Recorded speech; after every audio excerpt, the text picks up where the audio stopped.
ఇది నా మీద పెట్టిన పోస్ట్ చదవకండి కానీ ఇప్పుడు దీనిపైన నేను కేసు పెడితే ఏమన్నా వాళ్ళని యాక్షన్ తీసుకుంటారా? జనసేన వాళ్ళు పెట్టారట. ఇది ఎంత దుర్మార్గంగా ఉంది.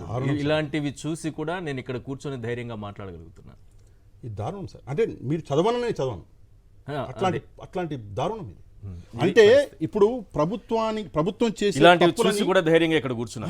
ప్రభుత్వం చేసే తప్పులను ఎత్తి చూపిస్తున్న మీలాంటి వాళ్ళని టార్గెట్ చేస్తూ ఇట్లాంటి పోస్టులు పెట్టి, అంటే చెప్పకూడదు, మీకు సంబంధించిన వాళ్ళని కూడా ఇందులోకి లాగి, కుటుంబాన్ని లాగి ఇంత దారుణంగా పోస్టులు పెడుతున్నారంటే దీనికంటే దారుణం ఉండదు.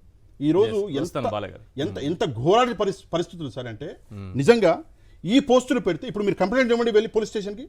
మీ కంప్లైంట్ తీసుకున్నా కూడా ఆ కంప్లైంట్ మీద ఎట్లాంటి యాక్షన్ ఉండదు. కానీ ఎవరో టీడీపీ నాయకుడు, మండల స్థాయి జిల్లా స్థాయి కాదు, మండల స్థాయి కాదు, ఒక సర్పంచ్ వెళ్ళి టీడీపీ నాయకుడు ఒక కేసు పెడితే డైరెక్ట్ ఎంత పెద్ద ప్రొడ్యూసర్ అయినా, ఎంత పెద్ద డైరెక్టర్ అయినా కూడా డైరెక్ట్ గా తీసుకొచ్చి నోటీసులు ఇస్తున్నారు.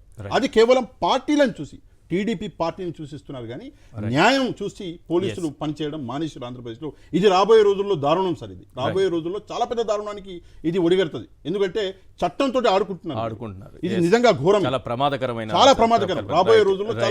ఎందుకంటే ఇదే పని రేపు పొద్దున్న వైసీపీ అధికారంలోకి వచ్చాక, ఎమ్మెల్యే ఎలక్షన్లు అంటున్నారు 2027లో వైసీపీ అధికారంలోకి వచ్చాక ఇదే పని వైసీపీ చేస్తే వీళ్ళు నెల రోజులు కూడా రాష్ట్రంలో ఉండలేరు.